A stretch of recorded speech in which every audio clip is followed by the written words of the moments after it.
congressman na mahilig sa kickback, mga kontraktor na substandard ng materyales, mga tao sa DPWH na mukhang pera.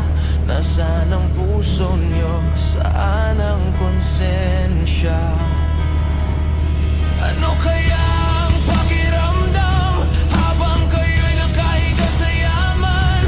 Kami nagsisiksikan, kami nilulunod sa baha ng inyong kasalanan.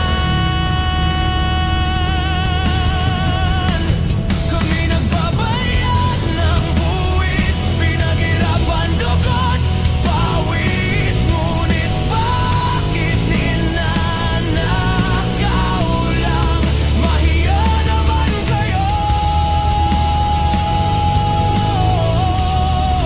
Mahiya naman kayo!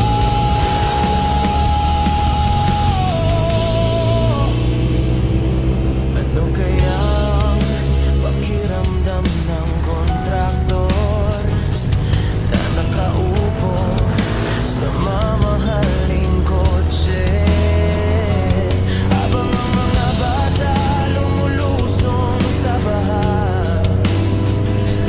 para lang makapasok sa eskwela? Ano kaya